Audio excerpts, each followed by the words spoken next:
So let's go ahead and start diving into this. And like I said, the Blair Rich Project. And we're going to be diving into a lot of corrupt deals that involve Middle Eastern countries, Tony Blair, Larry Ellison, the Witkoff family, the Trump family, and so on and so forth. There's a lot of corruption that's going on, a lot of backdoor deals, utilizing federal and U.S. government in order to personally gain and to build massive infrastructure.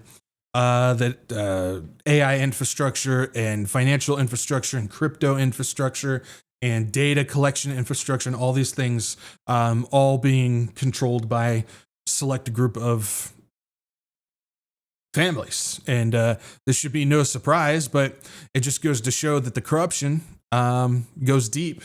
It's worth pulling it out, even though only a few people are actually interested in hearing about what's going on. I guarantee, and I always like to say this, I guarantee if this information came out and it was about the Biden family who was doing all these things, or the Clinton family that was doing all these things, or the Obama family that was doing all these things, this stuff would have been picked up immediately by conservative groups or prophecy people or whatever. But because it's the Trump family and so on and so forth, nobody cares, because the corruption only comes from the opposing side. Just like the left, the corruption only comes from the right, the corruption only comes from the left, when the actual thing is they're both owned by the same group and they're all corrupted anyways. So that's how it actually is. But it's worth going over. As we know, this applies to lawlessness. When it comes to just breaking legalities, wiping their rear ends with the Constitution, making decisions that are beneficial to families only, utilizing the power of governments. This is all lawlessness. Lawlessness isn't just rioting in the streets or stealing something from a store, like we often are told about. Lawlessness is something that is deeply rooted in government in itself. And that's not me that's saying that. That is God that said that to Israel back in the time when Israel was asking for a leader. They were asking for a government, and God said, "Are you sure you want this? Because corruption will follow." And they said, yes, just give it to us anyways. And we continue to see that to this day. So again, that's not me talking about the lawlessness of government. That is God himself. And so this is just the aftermath of what we see going on. So where we're going to start with this has to do with the massive corruption deal between Trump, the Trump family, the Witkoff family, and the UAE, the royal family of the UAE, the United Arab Emirates. And it is a deal that utilizes the power of government and geopolitics purely for self-interest of both parties. And so what we got going on, I got a little chart that will help put this all in a box here. So the Trump Tahnoon crypto and chips. So Sheikh Tahnoon, which is a UAE royal and national security advisor of the UAE. Basically what happened is he invests $2 billion in the Binance crypto company utilizing World Liberty Financial crypto. So basically spends $2 billion to buy World Liberty Financial crypto to invest in Binance. World Liberty Financial, of course, is owned by the Trump and Witkoff families. That is their business that they do. 2 weeks later, Sheikh Tahnoon and the UAE secures a $10 billion AI computer chip deal for the new Abu Dhabi AI campus in the UAE, and that was negotiated with the U.S. government by David Sachs, who's Trump's AI and crypto czar, as well as Steve Witkoff, the Middle East envoy. And as you can see, the Witkoff family is connected to World Liberty Financial. So basically, the Trump and Witkoff family get a lot of money donated to their corporation so they can make more money off of it. And in exchange, they make a deal with the UAE in order to give computer chips, much needed computer chips, to Abu Dhabi, because it's the US that will allow them to reach the UAE. So right off the bat, we're already seeing corruption. This is a corrupted deal. However you want to put it, this is not it's beneficial for the US government. No, because it's personal families that are making money off of this in order to make it so the deal can get done with the UAE. So that is basically what we're doing. So Sheikh Tahnoon invested in World Liberty Financial, which led to a massive AI chips deal for the UAE. And the deal created massive profits for the Trump family, the Witkoff family, as well as the Tahnoon AI groups that deal went through on that. So let's just go ahead and work our way through this, starting with the finance deal, the crypto deal that's going on. So it says how the Trump family, this is coming from May of this year. This is when all this stuff really started going down. This is how the Trump family is poised to profit from a $2 billion Middle East crypto deal that uses their stablecoin. It says Trump and his family's crypto entanglements keep growing. The latest example came last week when Trump's son Eric announced that the Emirati venture firm MGX, hang on to that, will use stablecoins issued by World Liberty Financial, the family's blockchain company, to pay for its recent $2 billion investment into the crypto exchange Binance. The Trump family and their business partners stand to profit from the transaction, but how much? Due to the opposite of the deal, it's hard to say exactly. We have kind of an idea of that so far. We'll get to that in just a little bit. Meanwhile, a spokesperson for Binance did not respond to a request for comment, and a representative for World Liberty Financial declined to provide any more deals beyond what is publicly announced. Despite the lack of transparency, Fortune was able to glean an upper bound estimate of how much the Trump family could earn from the tripartite deal based on interviews with stablecoin experts and a broader review of the crypto landscape. And it just goes on. We can see here USD1's sudden rise, which is basically the World Liberty Financial stablecoin. In May, when this deal took place, it jumped from 128 all the way up here to, well, that's a very big number, if you can tell. It immediately skyrocketed up to $2 billion because of the update, because of the deal that was done from Tahnoon to World Liberty Financial, and so on and so forth. And so right off the bat, when this thing was just getting started, they got an immediate head start because of a exchange between personal financial gain and then using the U.S. government's geopolitical power and chips deal to release chips to the UAE. So this is corruption as it comes. And so we can see here MGX, which is the company of Tahnoon that this all went through, backs Binance and Landmark Investment. The $2 billion investment is the single largest investment into a crypto company, the largest investment paid in crypto, and is the first institutional investment in Binance. It says March 12th, 2025, Binance, the world's largest cryptocurrency exchange, and MGX, the Abu Dhabi-based AI advanced technology investor, have announced a landmark $2 billion investment.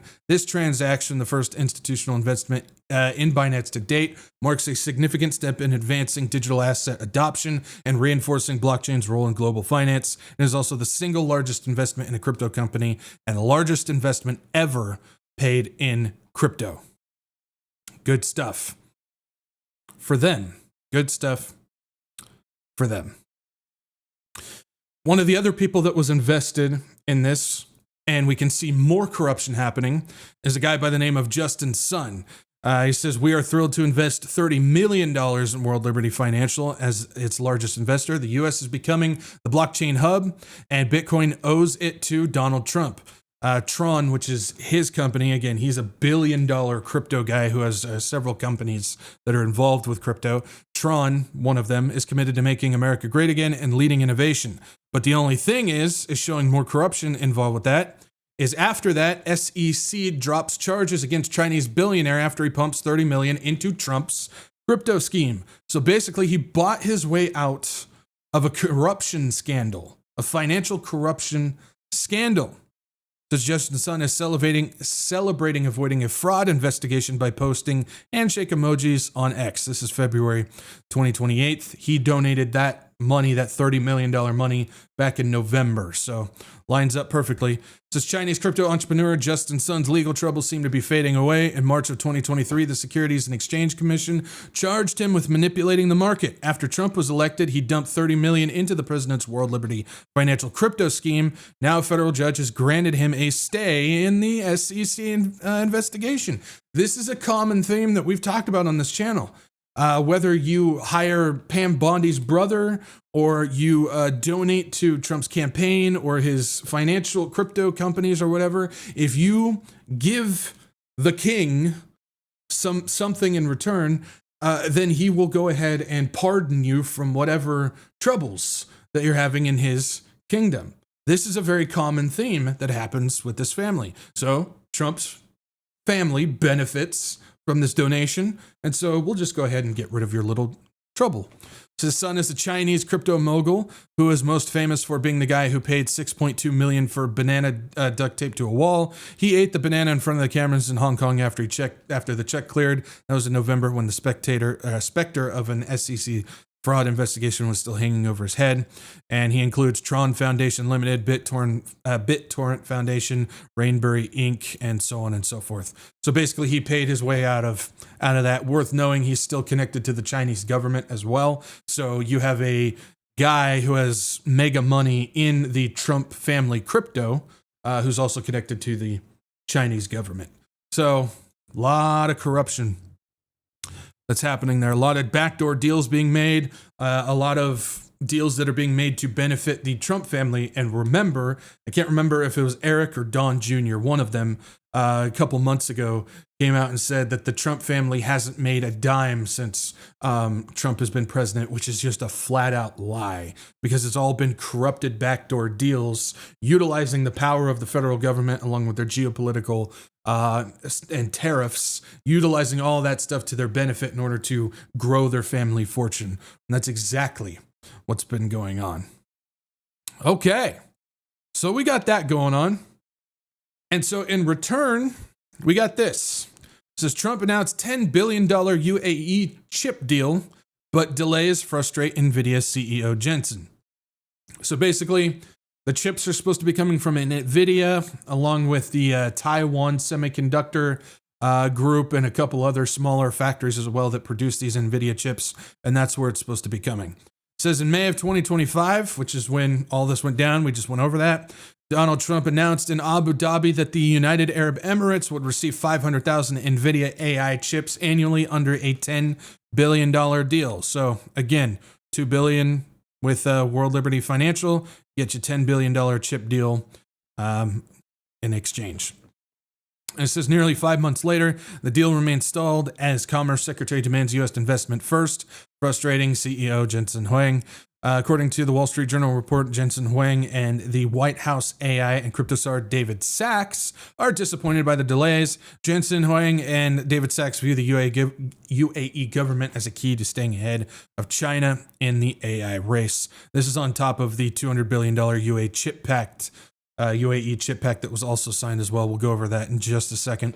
So the White House report showed that President Trump had negotiated more than $200 billion in USAE agreements. The trade agreement are built on a $1.4 trillion investment framework that will support the U.S. growth in AI infrastructure, semiconductors, energy, quantum computing, biotechnology, and manufacturing. The president announced that the U.S. and the United Arab Emirates had agreed on a framework that would enable Abu Dhabi to purchase advanced American AI chips. The chips are expected to be produced by tech giants like NVIDIA. The UAE agreed to invest in the U.S. in exchange for up to $500,000 AI chips, or up to 500,000 AI chips annually from 2025 to 2027. According to the agreement, the UAE will invest $1 billion in U.S.-based projects to construct and finance data centers for training AI models. So UAE gets chips, and then we get basically the ability to make more powerful data centers here in our country. NVIDIA is expected to export $7 billion worth of advanced chips in return, the most of them going to the U.S. companies operating in the Middle East, which also includes things like the UAE Stargate program, which has Oracle, OpenAI, Microsoft, SoftSun, and a select group of other companies that are involved with advancing the Stargate project out beyond the United States. Jensen Huang also stated that the UAE is progressing with its arrangements by exchanging $1 billion worth of NVIDIA processors to a 1-to-1 ratio of the country's investment in the United States. Huang also revealed that at least $1 billion worth of NVIDIA chips will be shipped from the United Arab Emirates to the United States in return. However, the agreement depends largely on approval from Commerce Secretary Howard Lutnick. Now, the problem with this that we're being told, we don't know if this is actually the problem or not, but it's what's being reported, is UAE still is utilizing software and data hardware with China.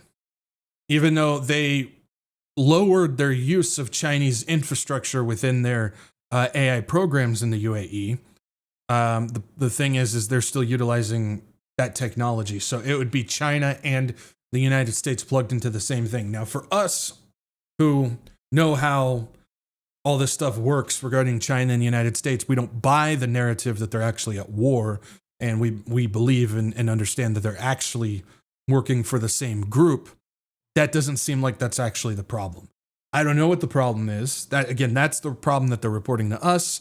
I don't think that's the case because I don't think they really care when it comes to the Chinese situation. I think there's something else holding this up, but I don't have anything that I can verify or back that up. That's just my intuition and my gut speaking on that one. So we'll just go with it on that one. So this deal that they made, this was indeed announced by the White House. Give me 1 second, get some water here.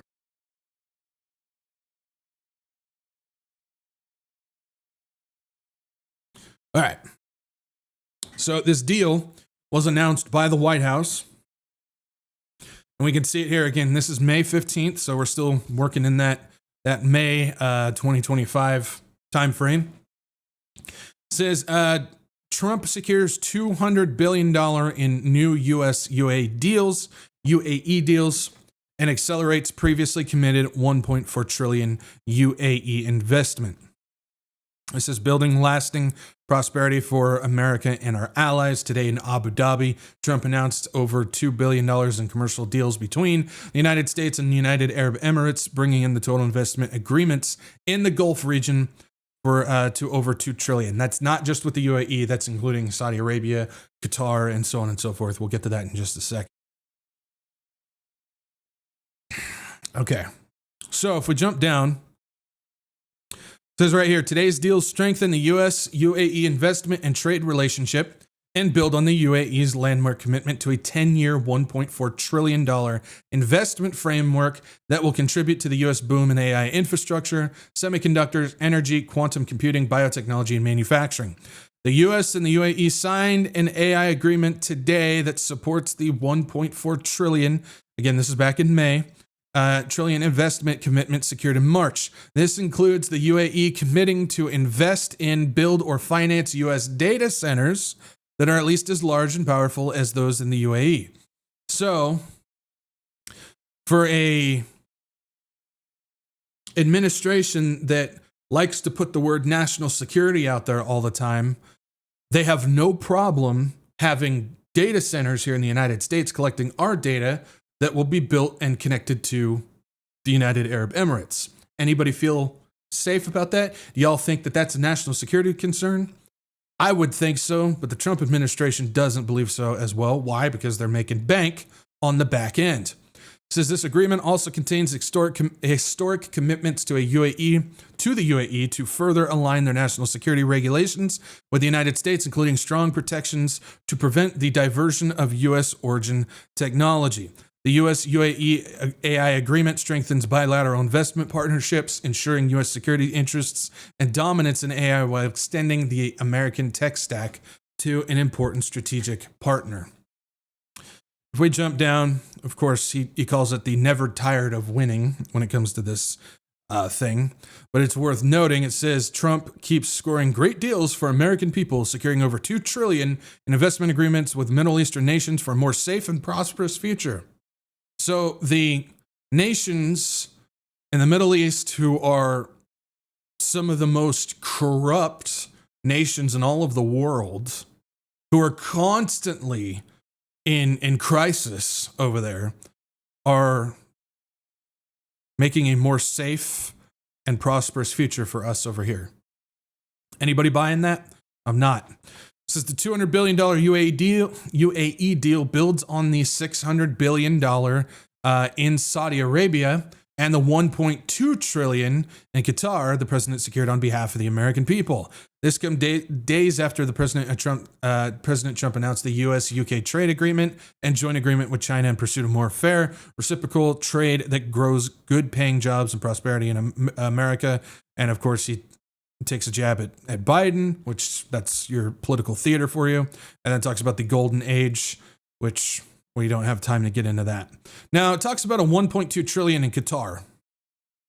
Speaking of Qatar, let's just see if there's any corruption that leads back from Qatar to the U.S. administration, the Trump administration. Let's take a look. This is from January of this year. It says, Pam Boondi's extensive lobbying for wealthy and special interests and foreign government poses serious conflict of interest. This is coming from the Senate Committee on Judiciary. It says, Pam Bondi is a registered lobbyist with Washington, D.C. based firm Ballard Partners and has represented wealthy special interests in foreign governments, presenting serious potential conflicts of interest if she is confirmed as Attorney General, which she was. When presenting confirmation to the committee, Pam Bondi only listed 2 potential conflicts of interest: her work in America First Policy Institute and her brother's legal practice, which she didn't put them all there. Pam Bondi failed to identify every single one of these potential conflicts of interest, including employment as partner of Ballard Partners. Bondi did not list her current role as a lobbyist as a potential conflict of interest, nor any of the specific work she's done for her clients that might implicate her role as chief federal law enforcement officer. She's lobbied on behalf of more than 30 different clients, including corporations like Amazon and Uber, government contractors like private prisons, which have we seen an increase of private prisons being erected in the United States, as well as the government of Qatar.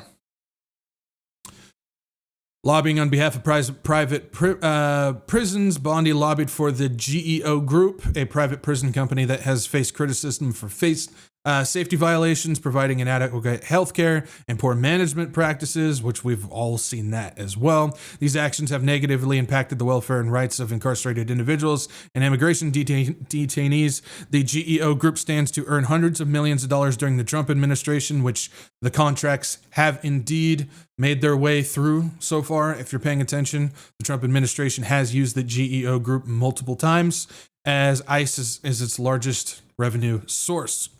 Lobbying Congress on behalf of Qatar. As a FARA registered lobbyist, Bondi lobbied Congress on behalf of Qatar, earning $115,000 per month. This is Bondi did not list any potential conflicts of interest from her private practice either, which there's roots that go to from her practice to Epstein as well, if you want to take a look at that. That's just Pam Bondi. If we take a look at this is from February of this year. Cash Patel scrutinized over past work in Qatar. Go away, you stupid video. Cash Patel, President Trump's pick to lead the FBI, worked as a consultant to the government of Qatar. Newly released disclosures show, raising questions from ethics experts about his failure to register as a foreign agent. So basically, we've got Trump making deals with the Qatar families that are over there in control of the governments. Then you have Pam Bondi, who basically lied and said she didn't list it on her past work either with her lobbying for Qatar, which you can't do that. Cash Patel's also done the same thing here. He didn't disclose that either before being put in the position that he is, even though he's done stuff for Qatar.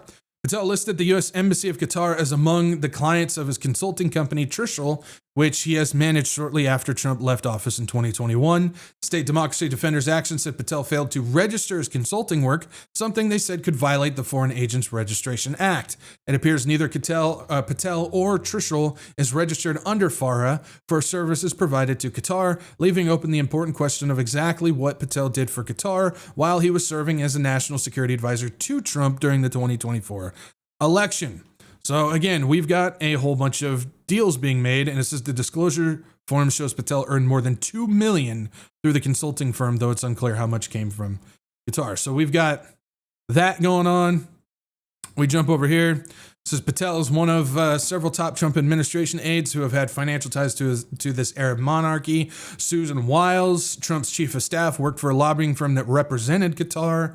That's the Mercury Group.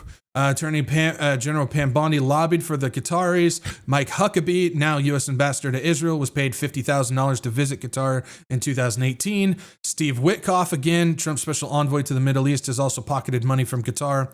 In 2023, Qatar's sovereign wealth fund bought the Park Lane Hotel from Witkoff's company in a $623 million deal. The Trump organization itself recently struck a deal to develop a luxury golf resort in Qatar, and now Qatar is considering handing a gift to Trump, a jumbo airliner worth about $400 million for Trump to use as Air Force One, which he did accept, by the way, which is currently being retrofitted. It'll take 2 years to get that done with a cost of taxpayer money of $1 billion to do that. So you guys remember Trump defends the prospect of Qatar gifting him a plane. We know that he accepted that. And so what does Qatar get in regards to all of this? So what do they get? Well, this was September 29th, 2025. I'm sure a lot of us missed this. It says assuring the security of the state of Qatar. So what did he promise on this one? Section 2, commitment. The United States shall regard, listen to this. The United States shall regard any armed attack on the territory of Qatar, sovereignty, or critical infrastructure of the state of Qatar as a threat to the peace and security of the United States. This is in Article 4 that we find in NATO, which if one country of NATO is attacked, then all countries deem it as an attack on themselves. So with all of the deals that are being made, Trump went and signed a memorandum basically saying if Qatar gets attacked by any country, the United States is now at war with that country. In the event of such attack, the United States shall take all lawful and appropriate measures, including diplomatic, economic, and if necessary, military, to defend the interests of the United States and the state of Qatar and to restore peace and stability. The Secretary of War is in coordination with the Secretary of State and Director of National Intelligence shall maintain joint contingency planning with the state of Qatar to ensure a rapid and coordinated response to any foreign aggression against the state of Qatar, and so on and so forth. So, mega financial gain for Trump and Witkoff and all those involved with that. And Qatar gets basically Article 4 with Qatar. And I'm sure a bunch of other things as well. This is lawlessness. This is corruption to the T. You read what corruption, when it comes to legal and government corruption and financial corruption, you read the definitions of those and you look at what's taking place here. This is this. That is that. That's what it is. And all of this has been going on behind the scenes while they're putting on this display where they're making it so you don't have to take your shoes off at the TSA anymore, or we're going after drug lords and illegal immigrants and doing all those things, which everybody's seal clapping for, saying it's great.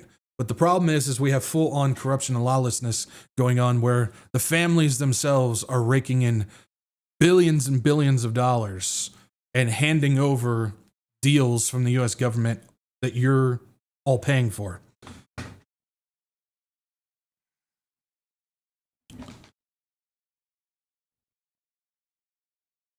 But nobody's really talking about it. Nobody wants to talk about it. Why? Well, I'm sure you can figure that one out on your own.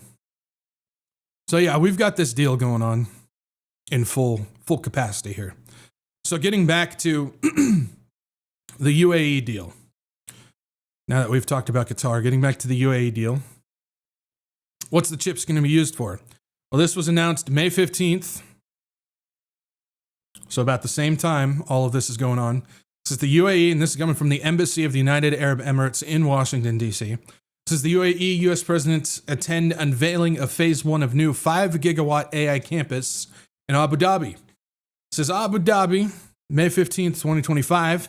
A new 5 gigawatt UAE U.S. AI campus in Abu Dhabi was unveiled today at Qasr Al Wantan in the presence of President His Highness Sheikh Mohammed bin Zayed Al Nahyan. Sheikh Mohammed is the brother to Sheikh Tahnoon, the one who made the deal with Trump and donated the money to World Liberty Financial. So, the president here, President Highness Sheikh Mohammed here, is the brother of the one who made the deal. And so he's in attendance along with Donald Trump of the United States of America, who was on a state visit to the UAE. And again, this was back in May. This is the new AI campus, the largest outside the U.S., will be home to U.S. hyperscalers and large enterprises that can leverage the capacity for regional compute resources with the ability to serve the global South. The UAE U.S. AI campus will include 5 gigawatts of capacity for AI data centers in Abu Dhabi, providing a regional platform for which the U.S. hyperscalers will be able to offer latency-friendly services to nearly half the global population, and so on and so forth. It says the campus will be built by G42, which is the founding company, technology company that created MGX, which is the one where the financing came to Binance, World Liberty Financial. So it goes Sheikh Tahnoon to G42 to MGX. That's the trail that it went. I've got a chart on that in a minute. In case you're confused, I'll show you how that all works. So it came through the G42 on that. So this is how it works. They got Sheikh Tahnoon, who's a UAE Royal National Security Advisor, and he's the top dog of both G42 and MGX. And so Group 42 Holding Limited, which is G42, is Abu Dhabi AI Development Holding Company. They're a founding partner to MGX. They utilize CIA, NSA, and Chinese security personnel.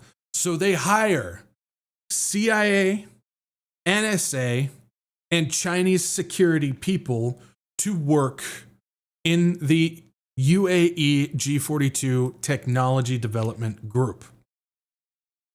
It also houses the 42X Fund, which is a China-focused AI portfolio, and they have money in ByteDance, who owns TikTok. Oh, we'll get to that in just a second. And they're also partnered with OpenAI for the Stargate UAE program. Coming from G42 is a guy by the name of Fiok Larkin. He is a Tahnoon lieutenant. He's also G42's head of crypto. And when this deal was going down, when they were negotiating the World Liberty Financial and the chip deal, Fiok Larkin went to go and work as a consultant for World Liberty Financial. So he was working for both G42 and World Liberty Financial during the negotiations of that deal. You going to tell me there's no corruption there at all? I think that there is. Sheikh Tahnoon, again, chairs G42, but he also chairs MGX. MGX Fund Management Limited is a state-owned AI investment firm founded in 2024 and already has over $100 billion in assets. Is a global AI infrastructure investment partnership with BlackRock and Microsoft. Is partnered with OpenAI for the Stargate UAE program. They put the $2 billion World Liberty Financial investment together for the Trump and Witkoff family. And they also have a 15% stake purchase of the US TikTok deal, that brand new deal where like Oracle and Dell and Murdoch and stuff, MGX is a part of that as well. And so what took place in March of 2024 is when Ta Noon went to Washington to meet with all these people. And this is where the deal was made. This is Abu Dhabi in 24th of March, 2025. This is Ta Noon, deputy ruler of Abu Dhabi and national security advisor, has concluded an official visit to Washington, during which he met with the U.S. President Donald Trump, along with several senior officials and global leaders.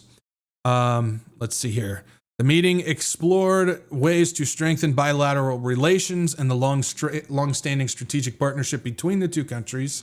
Discussions also covered prospects for investment in key sectors, including artificial intelligence, advanced technology, infrastructure, industry, energy, and healthcare. The visit included meetings with U.S. Secretary of Commerce Howard Lutnick, Secretary of the Treasury Scott Bessent, who's a George Soros boy, National Security Advisor Michael Waltz, CIA Director John Ratcliffe, and Special Advisor on Artificial Intelligence and Digital Currency. And there's David Sachs again.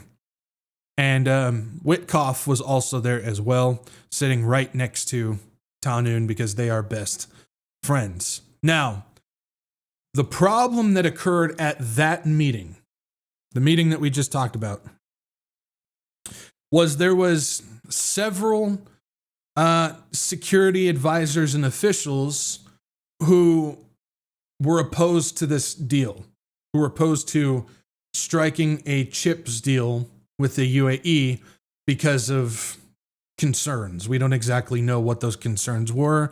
Some of them say it was the China stuff and so on and so forth, but we don't necessarily know.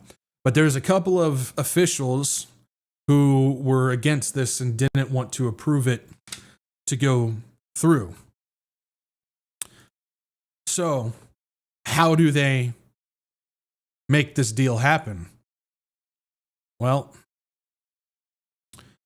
National Security Council staffers fired in wake of Trump meeting with Laura Loomer. Laura Loomer has been known to get quite a few people fired from the Trump administration because she is an insider. A lot of people like to think that she is one of those people that delivers news and inside information. And I see Laura Loomer is still used in some prophecy communities as a source of information. No, she is a planted agent for this stuff. That's what she does. And she's had several meetings where she goes privately to go meet with Donald Trump at the White House. And all of a sudden, after the meeting happens, people get fired. And in this case, after the meeting with Ta Noon and several Security Council members are opposed to the chips deal, immediately following that is a meeting with Laura Loomer and Trump, and people get fired. The same people who were against the deal. This is multiple staff members of the White House National Security Council were fired Thursday following a meeting President Trump had with the far-right activist Laura Loomer, where she raised questions about their loyalty.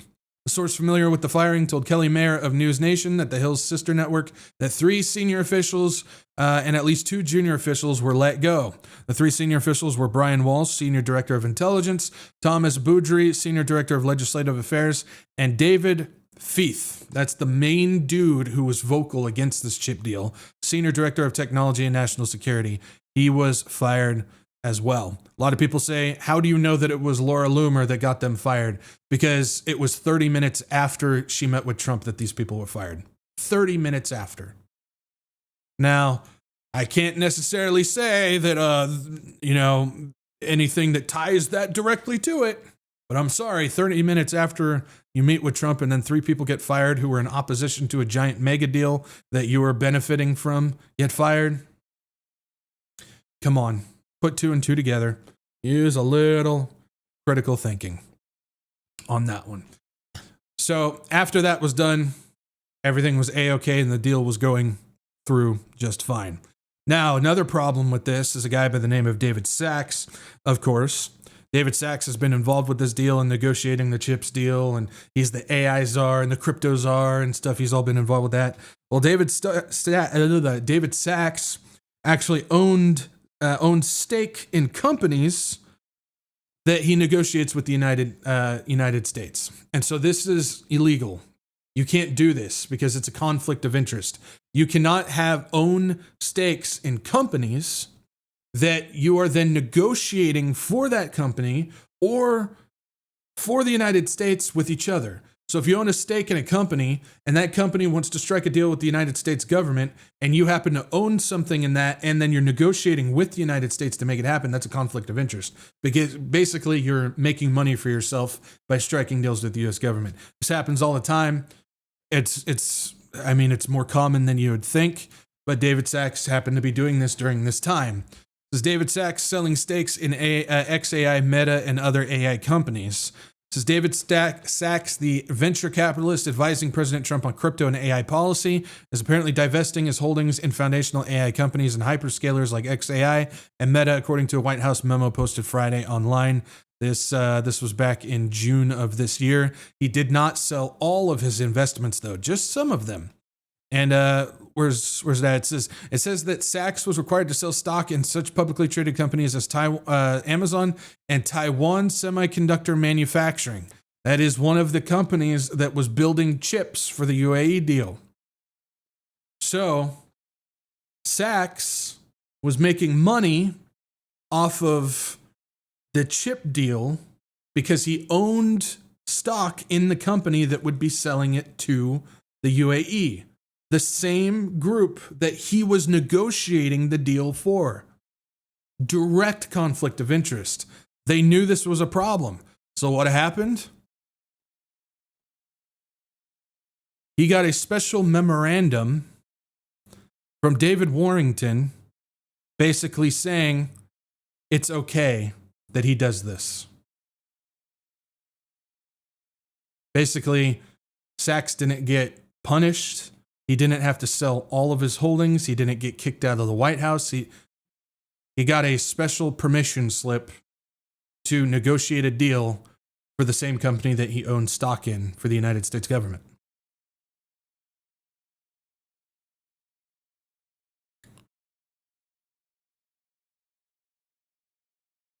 Straight corruption.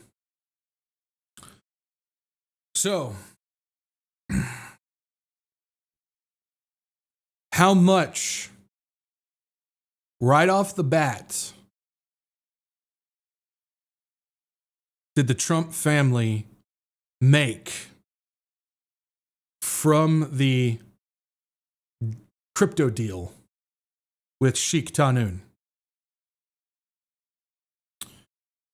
Trump family amasses $5 billion fortune after they launched their crypto, their World Liberty Financial crypto.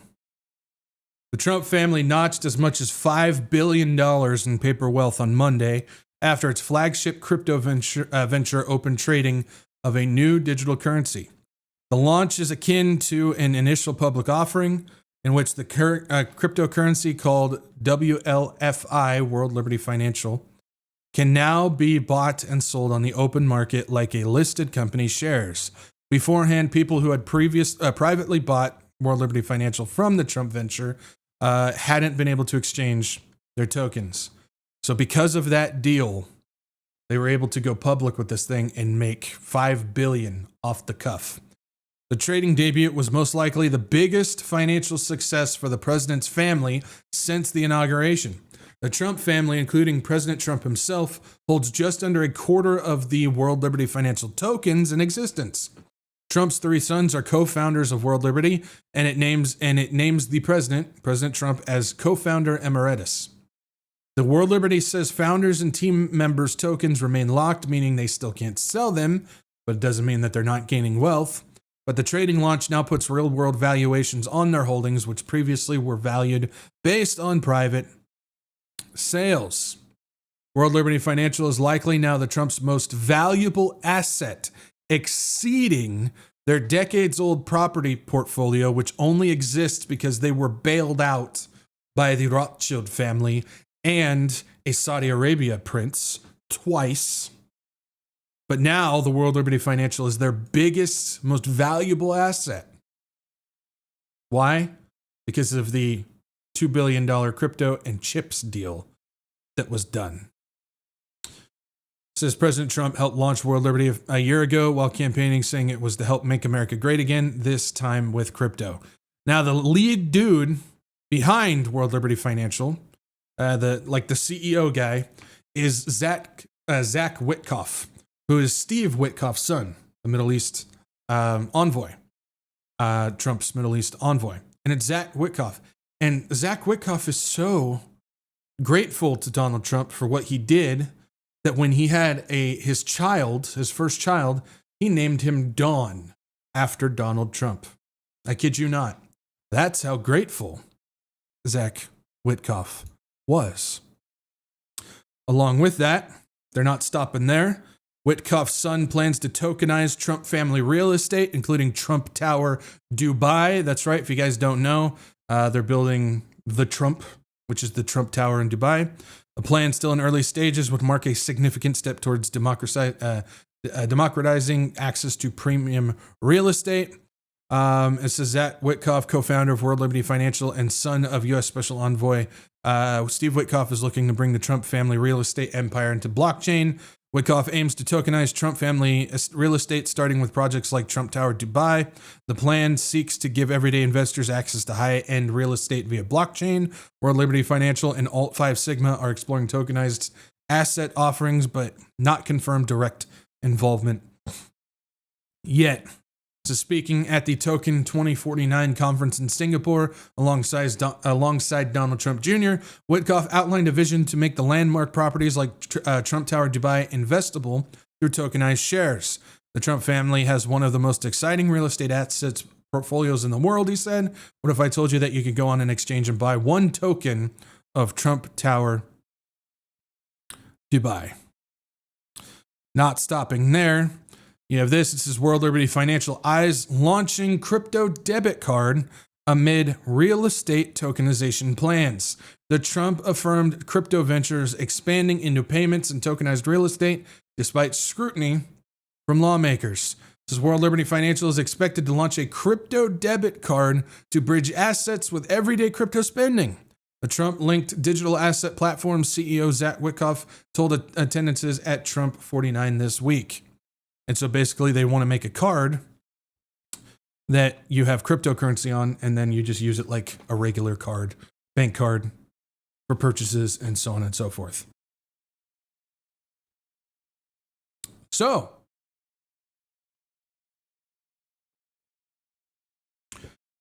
do you guys see a problem with this? Genuinely, do you see a problem with this? If you're somebody who doesn't see a problem with this, and you're just like, oh, that's just Trump, like you do so many times, you're delusional. I was going to try and be nice about it, but sometimes you just got to just rip the Band-Aid off and just say what needs to be said. This is so corrupted. This is deep-rooted corruption that's happening right now. And it's off the backs of the country because right now what we have going on this is part of fascist dictatorship. It is. This is absolutely what happens in a fascist state. Go look at history. It's this type of stuff that gets done. And it's absolutely here. And it is absolutely happening right in front of us. Got a little bit left. Hang with me. A lot of information, I know. But we got a little bit left. Getting back to MGX and what just recently took place with TikTok. It says Abu Dhabi royal-backed fund MGX buys 15% of TikTok US business in major stake deal. MGX, which previously bought $2 billion of World Liberty Financial's USD1, and Oracle will control nearly half of TikTok US's arm as American firms secure majority ownership. MGX, chaired by Sheikh Tahnoon, will take a 15% stake in TikTok US, which they're already connected to ByteDance as it is through G42. We went over that. Oracle and MGX together will hold about 45% of the US unit. MGX previously bought $2 billion worth of USD1, a stablecoin launched by Donald Trump-linked World Liberty Financial. And so we can see here, it says, here's what we know about who's buying TikTok US. You go down, you've got Oracle, Larry Ellison's there. You got Rupert Murdoch, who's all involved with the media stuff. Michael Dell of Dell Computers is involved. And then we have other potential investors include private equity firm Silver Lake and Abu Dhabi-based VC or venture capital firm MGX. Silver Lake. Silver Lake seems to be popping up a lot recently when it comes to these deals that are being made. So there was actually just another deal besides this TikTok deal, another deal that was just struck for one of the largest video game companies that has to do with Saudi Arabia and Silver Lake. Who else is involved with that? None other than Jared Kushner.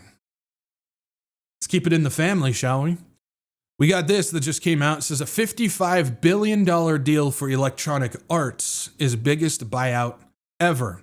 Jared Kushner's private equity firm and Saudi Arabia's sovereign wealth fund are some of the investors teaming up to take the video game giant private.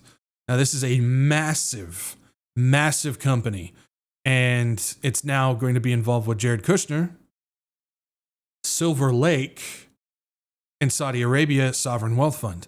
Video game publisher Electronic Arts announced on Monday that it agreed to be taken private in a deal valued at roughly $55 billion by a group of investors that include a firm managed by President Trump's son-in-law, Jared Kushner, Saudi Arabia's Sovereign Wealth Fund. The deal would pay stockholders $210 per share in cash, 25% premium.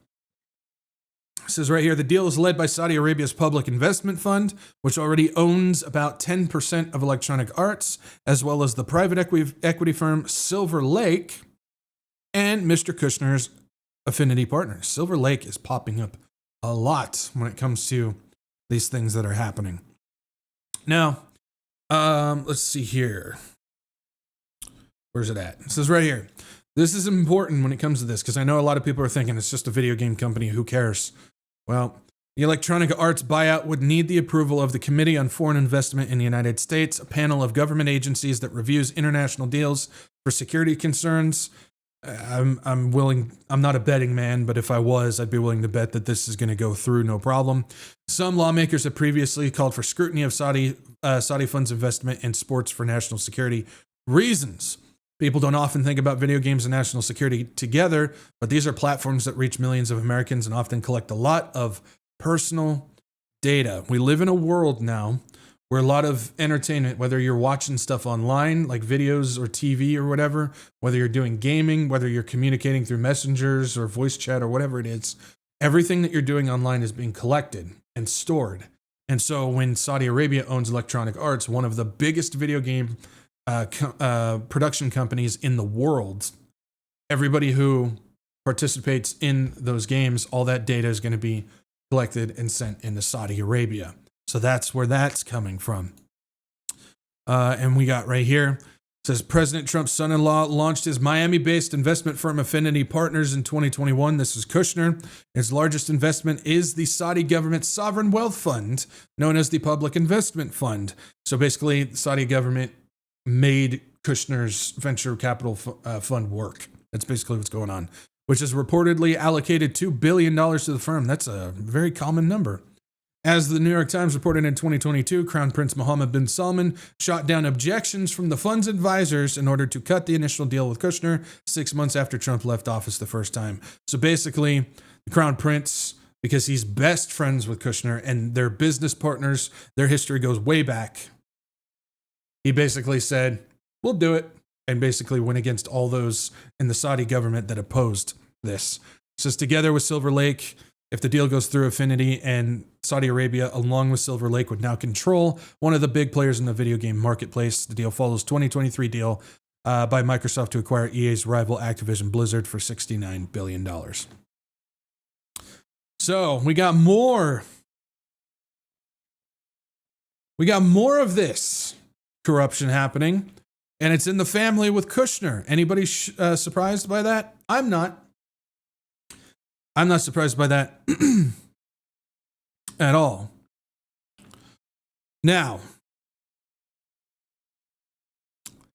with all this going on, we got all the deals with the Trumps and the Witkoffs, David Sachs, and the UAE government, the Qatar government, and we got deals with Saudi government and so on and so forth.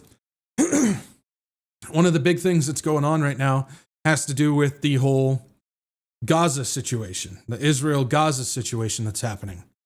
And so we've talked about this in the past, and we've gone through it before regarding the plans with Gaza and how that came to unfold. One second. Sorry.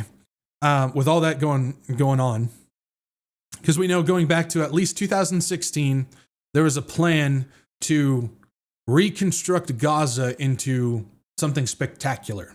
And that was something that was drawn up between Netanyahu and Trump since at least 2016. I don't know if it goes further back. It's possible that it does. And so it was about that time that we started seeing reports that Netanyahu was funneling money to Hamas through Qatar, because that's where the Hamas leadership was. So Netanyahu was sending money to Qatar, which doled it into Hamas. And then we know October 7th, we know about how the gates were left open, security systems were down. There was an 8-hour period where the soldiers were told to stand down because Israel wanted Hamas to come in, which gave them the ability to go into Gaza, wipe it out so they can start doing that deal, or that construction that was being designed back in 2016. We've gone over that in the past before. A lot of people in the prophecy community don't like that I bring that up, and they object to it. I don't give a rip.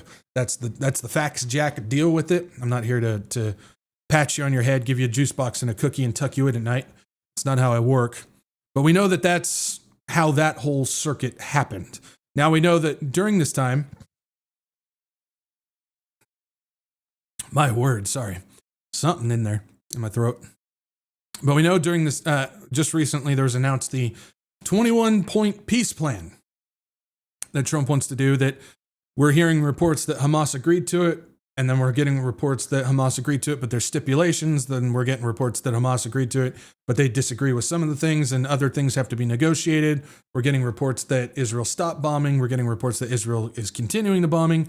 We don't know exactly what's going on in that. That's why I don't necessarily report on Middle East stuff very often, because the news, you just can't trust it, and it changes every 5 minutes. But what that thing is, what that deal was, has to do with building this. And we've talked about this before as well. It's the Great Trust Plan. And this is something that requires help from Trump and Kushner, who we know that this was something that they were working on. They were making deals, the Abraham Accords and all that type of stuff. But it's also something that would require help from Saudi Arabia and the UAE to make it happen, and Qatar to make it happen. Well, who are all the deals that Trump is making deals with? Saudi Arabia, UAE, Qatar. Imagine that. So it has to do with this, the Great Trust. It's from a demolished Iranian proxy to a prosperous Abrahamic ally. And so you had to make October 7th happen in order to make this happen. And so if you guys don't remember, these are some of the things, and you'll notice how there's similarities between this. Can I make that a little bit bigger? There we go. Similarities between this and the 21-point peace plan that just came out. We're not going to go over that. I think this is a little bit more worth going over than the peace plan, because that could change really quick. This is the Great Trust. The Gaza reconstruction, reconstitution, economic acceleration, and transformation trust will fundamentally transform Gaza. It says the U.S.-led multilateral custodianship leading to the reformed Palestine self-governance. It can start a U.S.-Israel bilateral agreement taking control from Israel to the U.S. once Hamas is disarmed, and evolve to formal multilateral trusteeship. $70 billion to $100 billion in public investment, triggering a $35 to $65 billion private investment. Funding covers all aspects, including 10 mega construction projects, humanitarian assistance, economic development, generous voluntary relocation packages, and top tier security. Innovative funding model based on land trust and tokenization. Returns above could define basically with the wealth fund for Gaza. Social impact of over 10 years, 1 million job created, 13 million new hospital beds, and Gaza's value goes up and all that type of stuff. And then financial return over 10 years, U.S. strategic benefits, massive money gains, and so on and so forth. This has to do with, and then rare earth materials, of course, with that situation. And what's interesting, this also has to do with trade routes, which we know trade routes are going to play a part in the Day of the Lord, Daniel's 70th week as well, because Babylon is going to be there. Babylon will be there. And it's interesting because it says the goal, a thriving new Gaza at the crossroads of the new Abrahamic architecture. The risk, Gaza is an Iranian outpost in a modern part of the region that will threaten the IMEC Abrahamic architecture and undermine any future Palestinian self-government. There's the opportunity. Gaza is the regional trade hub at the crossroads of the ancient sea route, which is Egypt to Gaza to Babylon. Babylon. And the incense trade route, India, Yemen, Arabia to Europe. It can thrive once again at the center of pro-American regional architect. Now, is this something that will play a part in coming Babylon? We don't know. Could be. It's just interesting that it's brought up here on this. And so we can see here, it's talking about Hamas with the Gaza, along with the West Bank and Israel, and so on and so forth. And it talks about the bridge to the Mediterranean, which draws in the KSA, Egypt, and those throughout the region, rare earth minerals, global trade and finance hubs, and global techs and defense hubs in Israel as well to make that happen. And you can see here with the map that this is what they plan on doing when it comes to this. Abraham Gateway, MBS Ring, Abrahamic Infrastructure Corridor, Gaza Port and Airport Regional Water Hub, the Elon Musk Smart Zone Manufacturing Zone, the American Data Safe Haven, Gaza Trump Riviera and Islands, and Gaza Planned Cities, and so on and so forth. It's a 38-page document. We've talked about it in the past. We haven't gone in depth with it. But what we do know is all these deals, all the technology and all the finance deals that are being made with countries like Qatar, Saudi Arabia, and the UAE, all of that stuff is going to be implemented because those are all countries that are involved in some way, shape, or form regarding the Gaza that they want to rebuild. And again, this was something that was being drawn up in 2016 with Netanyahu, Trump, and Jared Kushner, who are all part of making money with these deals as well. So that plays a part in all of that as well. If you don't believe that that's actually what's happening, this was September 10th. Netanyahu participates in the cornerstone laying ceremony for the President Trump promenade in Bat Yam. It says Netanyahu today participated in the cornerstone laying ceremony for U.S. President Donald Trump's promenade in Bat Yam. Together, the U.S. ambassador to Israel, Mike Huckabee, Bat Yam Mayor Tiz Brat, and members of the Bat Yam City Council. And they basically laid a cornerstone for what they're doing over in that region as well, which has to do with building everything up and connecting everything together and showing how all these people, Netanyahu, bin Salman, Trump, the Qatari dude, can't remember his name off the top of my head, Tanun, all these people are all puppets of the same organization that's making all this stuff happen. This is how it works. This is the type of stuff that gets rejected. This is the type of stuff that people don't want to hear. They don't want to hear this type of stuff for whatever it is, for whatever side that they're on. You got one side that's they're the MAGA group. Trump can do no wrong. This is stuff that Biden does. Trump doesn't do this stuff. Oh, if he does do this stuff, it's okay because it's just Trump and we're getting everything that we want to. This is what I voted for. You get that type of stuff. Then you get the prophecy community that goes, well, Israel's involved. And the fact that you even say that there's a possibility that Israel did something bad, I'm going to outright reject. Then you have people on the other side where it's, well, Israel's involved. And so it's the Jews. The Jews are the ones that are doing all of this stuff. They're the evil ones. They're the ones that are destroying the entire world. Them alone themselves are the ones doing it, which is a load of crap as well. And you get all these people that are just because of personal biases. It all has to do with, well, I stand here. I don't care what anybody else has to say. It's cognitive dissonance. I don't care. Everything that I search out, everything that I listen to, everything that every thought that I make is all going to be built to wrap around the idea that I already held before. I'm not interested in hearing anything that goes against that idea. I'm not interested in hearing any other opinion that might be different from the ones that I have. It's, I hold these things. Everything needs to conform around that, rather than us going, well, there's a whole lot of stuff that may go against what we previously thought before. And I'm speaking from experience. I've been there. I used to be these people on these sides. I get it. I was that flag-toting freedom fighter, patriotic, stand up for my nation no matter what, we don't do bad things type of person. I was one of those people that goes, well, Israel can't do any wrong. That's just a whole bunch of anti-Semitism from the Jew haters that are building all that stuff. I used to be that person. And I don't necessarily know when it happened, but when I finally started looking into these things for real, taking the preconceived notion that I had in my head, pulling it out of my head, setting it over here, and just going, Lord, show me what is really going on and let me accept it.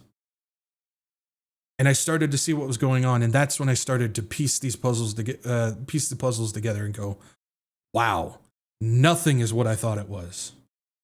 And so that wanted me to dive deeper into stuff, to confirm, to vet, to critical think, to go with intuition, to really see what's going on and see exactly how this stuff is happening.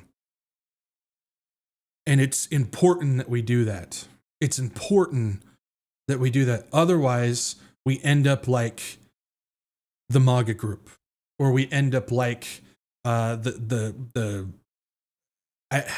don't even want to call them liberals, because they're way beyond liberals, what liberals are anymore. But that super extreme liberal group, I don't even know what you would call them.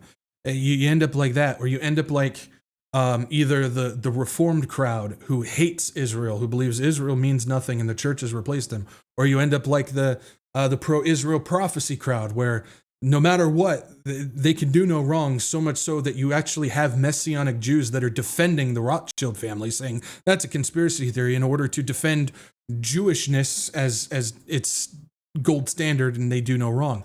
You have the extremes. Again, that's where you start getting into the dangers of choosing the one side or the other when it comes to extremes. You can't do that. And we got to be willing to look at this stuff. And that's how you can see. It's like looking at the classic mystery board where you get all the pictures and stuff on the board with all the red lines. And that's where that starts coming into play, and you can start seeing really what's going on. And of course, you back all of that up. You stand everything upon the Bible. You realize the Bible is the truth. We may not have all of the truth. We may not have all of the pictures. We still may believe some lies. I'm not saying that I've got it all figured out either when it comes to what's going on in this world, but still, I think we have a better perspective of what's going on when we view it that way and we stand up on the Bible than if we don't. So, little random soapbox in the middle of this, but I think it's important that we remember that going forward. And so, along with the 21-point peace plan, I'm sure you guys saw this as well. Just wanted to go over this, talking about Trump would lead Gaza Board of Peace in new post-war plan. And it says President Trump would chair the International Board of Peace, which is funny because he brings everything but peace. He brings nothing but conflict, corruption, and war. But he would chair the International Board of Peace to govern and reconstruct the Gaza Strip as part of a 20-point plan released Monday by the White House, describing an end to the war between Israel and Hamas and transition towards peace.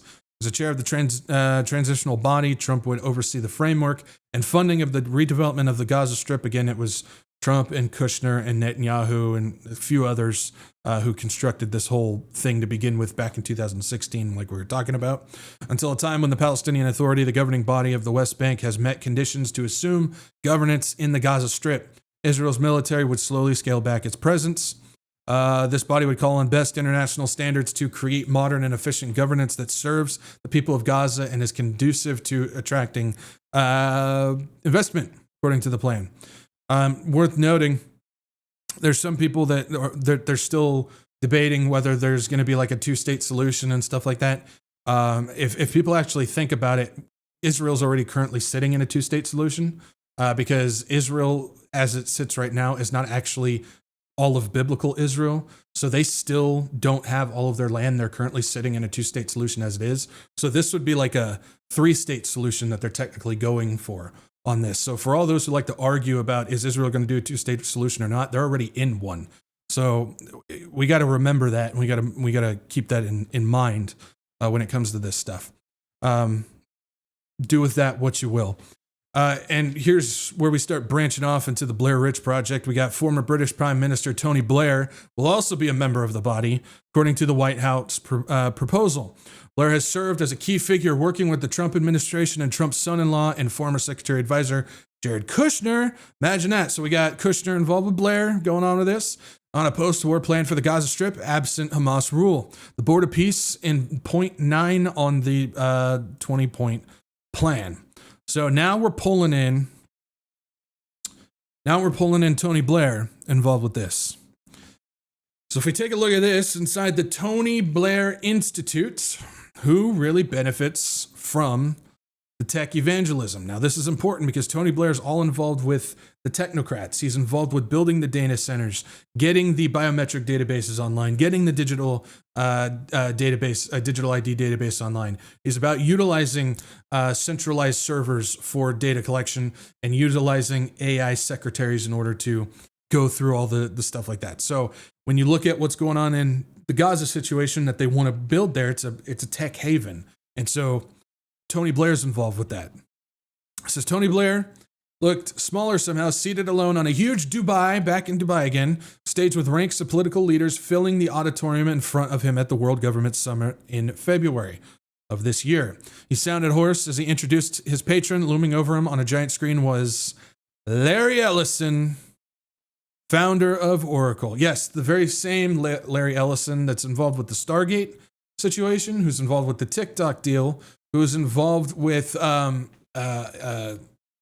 Tony Blair's Institute and what's going on over there, and Oracle, the company that's similar to what Palantir is doing, and it's setting up this centralized AI database situation. And so, of course, Tony Blair's involved with Larry Ellison. You don't think Larry Ellison wouldn't be involved with the Gaza transition, would you? Absolutely is. It says now, 81, Ellison remains a figure of fascination and intrigue in Silicon Valley, and just as monomaniacal as ever in his drive to remake the world. Between Ellison's first biography, which appeared in 1997, titled The Difference Between God and Larry Ellison, God Doesn't Think He's Larry Ellison. Yeah, nice name. In the years since, Ellison's fortune has ballooned to almost $400 billion, bringing him close to good friend Elon Musk. At the conference in Dubai, Ellison began with the joke about Musk before warning the audience that the artificial superintelligence was coming sooner than expected. What Blair asked him, should governments be doing about it? The first thing a country needs to do is unify all of their data so that it can be consumed and used by the AI model, responded.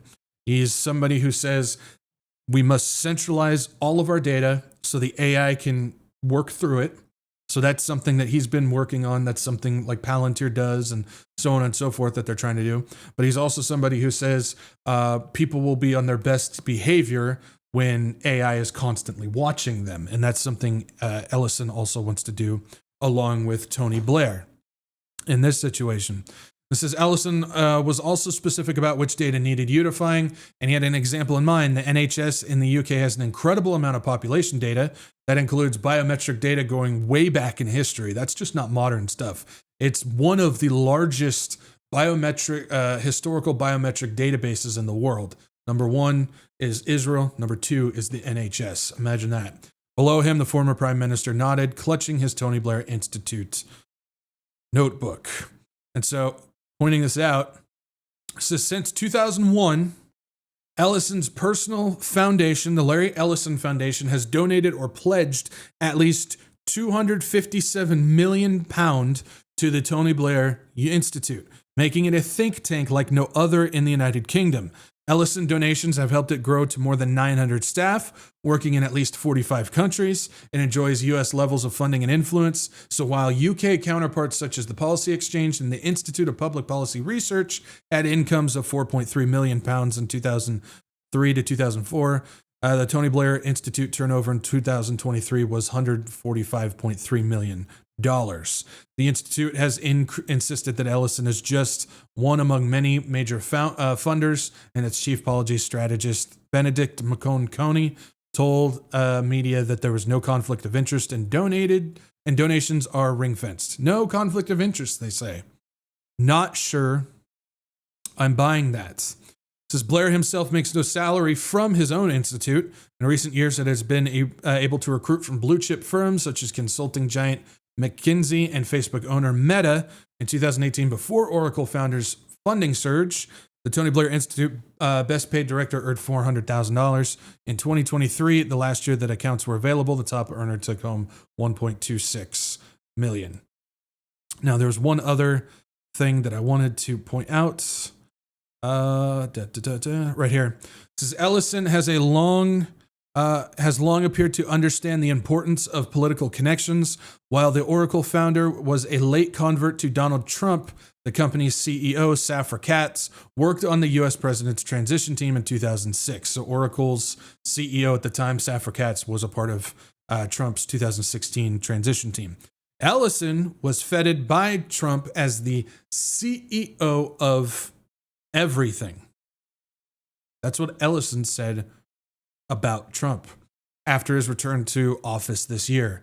The president named Ellison among the investors to be involved in the TikTok U.S. operations, and the billionaire's son, David Ellison, has taken charge of Paramount after a merger with his company, Skydance.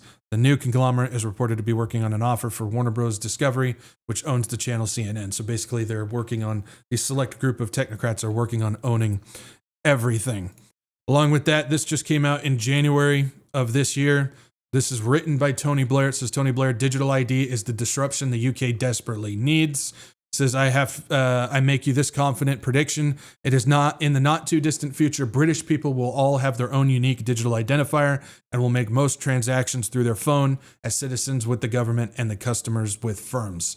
And as we know, just announced last week, Keir Starmer came out and said by the end of Parliament, which I believe is 2029, it's going to be mandatory in order to get work and eventually for health, renting, banking, and so on and so forth. You're going to need a digital ID. So you know that he was the one that was involved with that as well. And if we finish this thing off with just a couple things, Tony Blair has been working with the UK government in order to make sure Ellison is getting all the contracts for Oracle. Cash-strapped NHS trust hands Blair's tech pal Larry Ellison £1.5 billion in contracts. This was April of this year. So the NHS is now being transitioned to Oracle's data center. We also got this one, October of 2024. Oracle wins 4 UK government contracts worth $1 billion. Which says Oracle has won 4 contracts with the UK government as part of the Synergy program. This agreement will see the Department of Work and Pensions, the Department of Environment, Food and Rural Affairs, the Ministry of Justice, and the Home Office use Oracle Cloud for their shared service platforms as part of a 10-year, $1 billion contract. So there's more going in for Oracle on that one. And then the Ministry of Defense and Ministry of Justice spend $100 million on Oracle deals. This was May of 2024. It says 2 of the government's biggest and most high-profile departments have signed major deals for the ongoing provision direct from the vendor of software covering a wide range of operational needs. And that's the Ministry of Defense and the Ministry of Justice with their £100 million deal that they've made with Oracle as well. And to finish all this off, to round it back into Sheikh Tahnoon, this was March of 2025 when the deal between World Liberty Financial, Trump's and Witkoff, along with the U.S. deal for the 10 billion chips that was being done about the same time.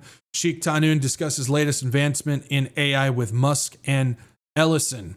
So Sheikh Tahnoon, deputy ruler of Abu Dhabi and national security advisor, has discussed ways to expand collaboration in key sectors where AI can play a transformative role during talks with Elon Musk and Oracle CTO Larry Ellison. And he says, I discussed with Elon Musk in Washington, D.C., the importance of artificial intelligence and advanced technology in developing more agile and responsive government systems that prioritize innovations in service delivery. As we know, Sheikh Tahnoon is involved with XAI and getting that involved as well. We kind of touched on that a little bit so far, or that we did earlier. And then we have this: during my meeting in Washington with Larry Ellison, co-founder and CTO of Oracle, we discussed the latest advancements in artificial intelligence and advanced technology and their transformative role in driving sustainability and enhanced quality of life. And so he's working with both Musk and Ellison as well.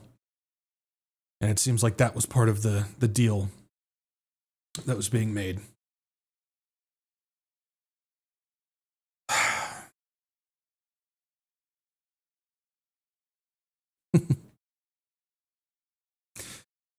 There's a lot more to this story.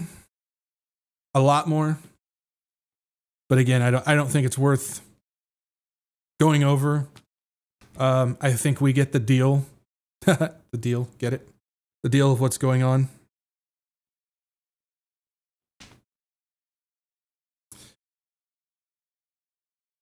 We have conflict of interest, corruption, lawlessness, backdoor, self-interest deals being made all over the board right now. And it's not only benefiting families and individuals personally in great wealth, but at the same time, it is heavily advancing technology,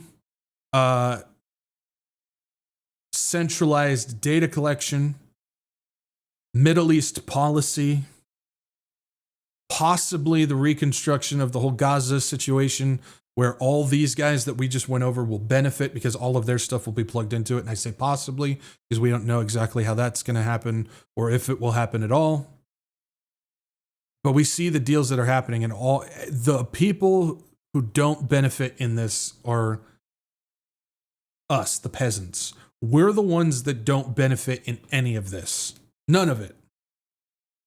And I know there's a lot of people who say, well, those who live over in the Gaza region, if they rebuild it and so on, they'll have a better place to live and stuff. You think they're going to benefit from that? They're not going to benefit from this.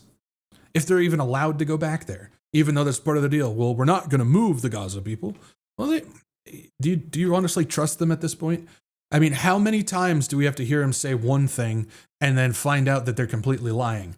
I mean, I don't know how many lies we've caught all of these people in. And they're not hiding their dystopian, fascist, just totally just evil agenda anymore. They're telling us what they want to do. They're telling us that they are doing it. As they're doing it, they're telling us they're doing it.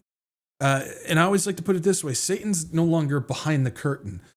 This world is so far gone, and the mindset of people is so lost now, where Satan doesn't have to hide behind the curtain anymore. He can just strut down the catwalk, and people accept it.